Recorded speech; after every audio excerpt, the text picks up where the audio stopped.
Hello my dear student. आज हम लोग पढ़ेंगे क्लास 8 का संस्कृत अभ्यास करेंगे बेटा। चैप्टर द्वितीय पाठ से यानी चैप्टर 3 से। चैप्टर का नाम था बेटा डीजी भारत। आज इसका हम लोग अभ्यास करेंगे। क्वेश्चन 1 है अधोलिखितानां प्रश्नानां उत्तराणि एक पदेन लिखत। इस प्रश्न का उत्तर एक शब्द में दीजिए। कुत्र डिजिटल इंडिया इत्यस्य चर्चा भवति। डिजिटल इंडिया की चर्चा कहाँ होती है? संपूर्ण विश्वे मतलब पूरी दुनिया में। केन सह मानवस्य आवश्यकता परिवर्तते। किसके साथ मनुष्य की आवश्यकता या जरूरतें बदलती हैं? काल परिवर्तनेन समय के बदलने के साथ। आपणे वस्तूनां क्रय समय के साम अनिवार्यता न भविष्यति। बाजार में वस्तु खरीदने के लिए किसकी जरूरत नहीं होती? रूप्यकाणां रुपए की।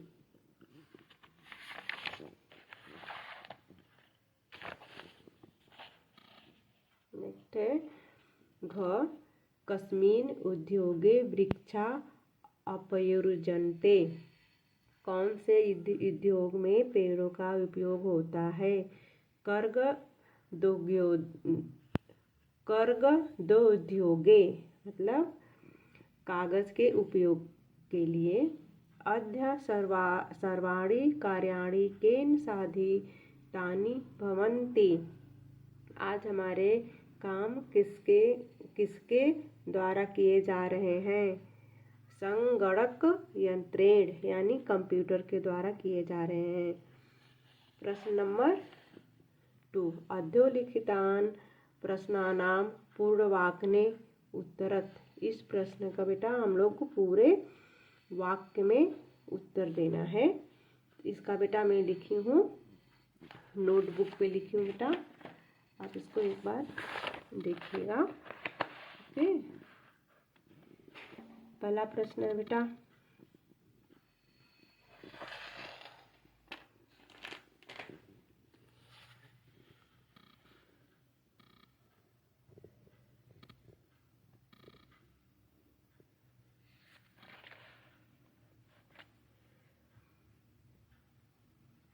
अधोलिखितान् प्रश्नान् पूर्णवाक्ये उत्तरत।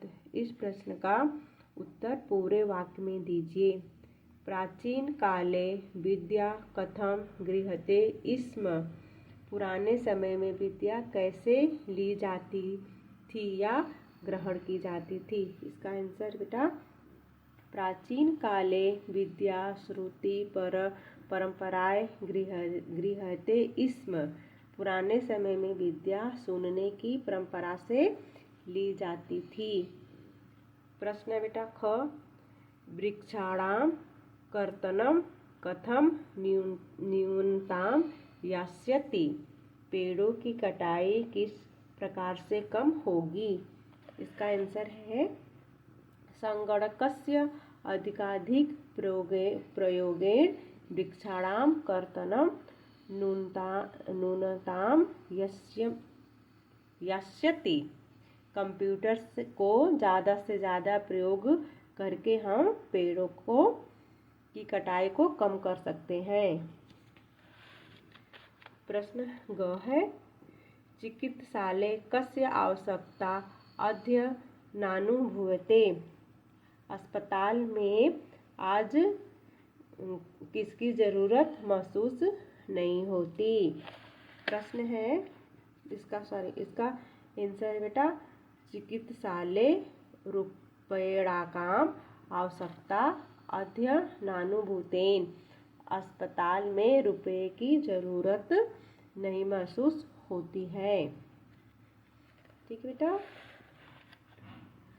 घ है वयम कस्यां दिशि अग्रेसराम। हम किस दिशा में आगे बढ़ रहे हैं? इसका आंसर है वयम डीजी भारतम इति अस्यां दिशि अग्रेसरामः। हम डिजिटल इंडिया के दिशा में आगे बढ़ रहे हैं। घ है बेटा, वस्त्र पूटके केषाम आवश्यकता न भविष्यति, जेब में किसकी जरूरत नहीं पड़ती। इसका आंसर है बेटा वस्त्र पूटके रूप्यकाणाम आवश्यकता न भविष्यति, जेब में रुपयों की जरूरत नहीं पड़ती। ठीक है बेटा, अब हम लोगों का क्वेश्चन है 3, रेखांकित पद्याधिकृत्यम प्रश्न निर्माणम कुरुत। ये जो अंडरलाइन दिया है क्या बेटा, इसके आधार पर ये जो शब्द है, ये जो शब्द को बेटा अंडरलाइन दिया गया, इसके आधार पर प्रश्न बनाइए।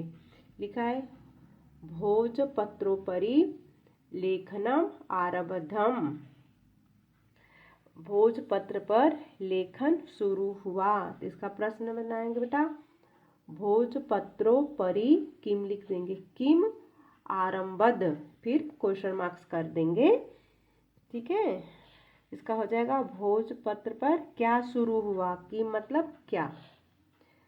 लेखनार्थ कर्कदस्य आवश्यकतायाः अनुभूतिः न भविष्यति, लिखने के लिए कागज की अनुभूति नहीं होगी। किसकी नहीं होगी बेटा, कागज की। तो कस्य मतलब लिखेंगे हम, कस्य का मतलब होता है किसी, तो लिखेंगे लेखनार्थ कस्य आवश्यकता अनुभूति न भविष्यति। इसका हो जाएगा बेटा लेखनार्थ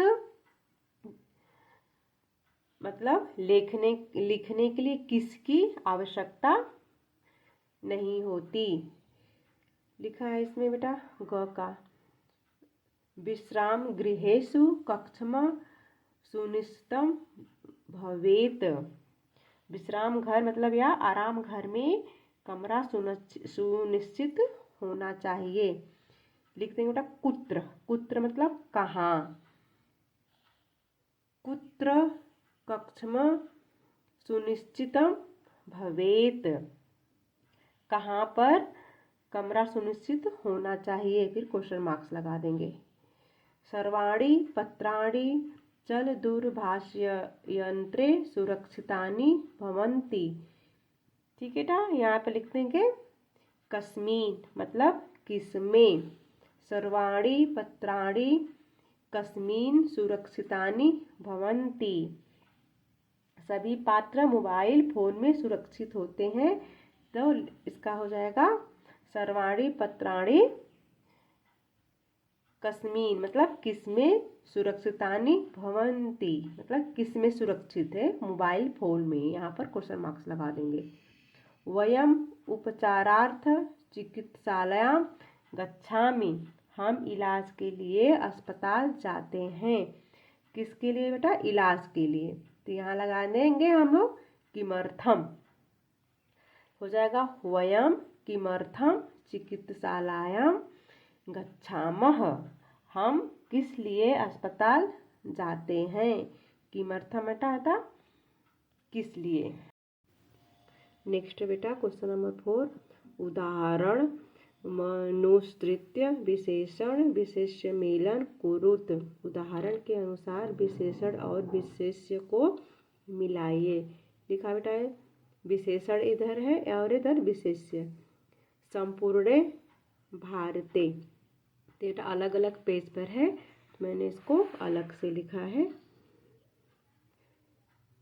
मौखिकम ज्ञानम मनोगताः कार्याणि टंकिता काले महान उपकारः मुद्राविहीनः विनिमय।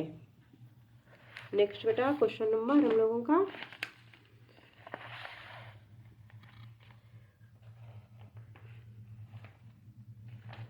क्वेश्चन नंबर बेटा 5 है। अधोलिखित पदयोः संधिनं कृत्वा लिखत, पदस्य प्लस अलस्य अस्य पदस्यास्य हो जाएगा। तालपत्र ऊपरी इक्वल टू तालपत्रोपरि च प्लस अतिष्ठत चातिष्ठत कर्गद प्लस उद्योगे इक्वल टू कर्गद्योगे क्रय प्लस अर्थम क्रयार्थम इति प्लस अनयोः इसका हो जाएगा बेटा इत्यनयोः उपचार प्लस अर्थम उपचारार्थम। क्वेश्चन 6 बेटा उदाहरण मनुसृत्य अधोलिखितेन पदेन लघुवाक्य निर्माणम कुरुत। ये जो शब्द है बेटा इस शब्द के आधार पर आपको वाक्य बनाना है। ठीक है, ये लिखा है जिज्ञासा, मतलब जिज्ञासा का वाक्य बना है मम मनसि वैज्ञानिकाम विषय जिज्ञासा अस्ति। ये जो मेन है बेटा ना, ये जो जिज्ञासा यहाँ पर आप लोग अंडरलाइन कर दीजिएगा तब समझ में आएगा। इसको हम लोग यहाँ पर लिखे हैं। मेरे मन में वैज्ञानिकों के बारे में जानने की इच्छा है। नेक्स्ट बेटा आवश्यकता अद्य वस्त्र पुटके रूपकार्याम आवश्यकता नास्ति। यहाँ आवश्यकता यहाँ पर भी हम लोग अंडरलाइन करेंगे। ठीक है, अब जेब में रुपए की आवश्यकता नहीं है। सामग्री का वाक्य बनेगा लिखिता सामग्री अंडरलाइन बहुकाल्या सुरक्षित नातिष्ठत। मतलब जो सामग्री हम लोग लिखते हैं बेटा वह बहुत दिन नहीं चलती है। पर्यावरण सुरक्षा अत्यावश्यका अस्ति। पर्यावरण की सुरक्षा बहुत जरूरी है, तो इसको हम लोग पर्यावरण और सुरक्षा को अंडरलाइन कर देंगे। विश्राम गृहम इसका वाक्य बनेगा पर्यटकाः विश्राम गृह गच्छन्ति।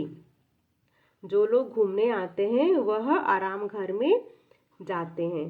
तो इसका बेटा ये विश्राम गृह हमको अंडरलाइन कर देंगे तो दूर से दिखेगा कि हाँ इसको आपने यूज किया है इस वर्ड का। क्वेश्चन नंबर 7 बेटा 7 है उदाहरणानुसारम कोष्टक प्रदत्तेषु पदेषु चतुर्थी पूज्यत रिक्त स्थानी कुरुत। ये जो प्रश्न दिया गया बेटा इसको जो ब्रैकेट में दिया गया है शब्द, इस शब्द को बेटा चतुर्थी विभक्ति का प्रयोग करके इसमें फिल करना है। एक है बेटा देखो इसमें उदाहरण दिया है एग्जाम्पल भिक्षुकाय धनम दधातु। भिक्षुक का बेटा हो गया भिक्षकाय। सब में बेटा हम लोग लिखेंगे ये आ की मात्रा लगाएंगे और य। देखिए एक बार क का है छात्राय पुस्तकम देहि। छात्र को पुस्तक दो। छात्र को बेटा छात्राय, मतलब इसमें त्रा में आ की मात्रा हो गई और य लिख दिया। अहम निर्धनाय वस्त्राणि ददामि निर्धन। मैं गरीब को कपड़े देता हूँ। देखो निर्धनम में ना फिर य लगा दिया हम लोग ने, हो गया निर्धनाय। लताए पठनम रोचते। लता को पढ़ना अच्छा लगता है। यहाँ पर देखो बेटा हम लता हो गया मैं आय की मात्रा कर दिया, हो जाएगा चतुर्थी विभक्ति लताए पठनम रोचते। अंगा है रमेश। सुरेश का बेटा चतुर्थी विभक्ति लगाएंगे सुरेशाय। देखो आ की मात्रा लिखा श में और यह लगा दिया सुरेशः रमेशः सुरेशाय आलम। मतलब रमेश सुरेश के लिए काफी है। अध्यापकाया नमः। देखो अध्यापक का हम लोग लिख दिया अध्यापकाय, मतलब अध्यापक को प्रणाम। ये बेटा हम लोग का अभ्यास खत्म हुआ। अगर इस अभ्यास में इस कुछ रिलेटेड आप लोग को नहीं समझ में आएगा तो मुझे कमेंट करके बताइएगा। अगर मेरा आप लोगों को पढ़ाने का तरीका अच्छा लगे तो मेरे वीडियो को लाइक एंड सब्सक्राइब करिएगा। नेक्स्ट चैप्टर हम लोग नेक्स्ट वीडियो में करेंगे। तब तक के लिए बाय बाय, टेक केयर।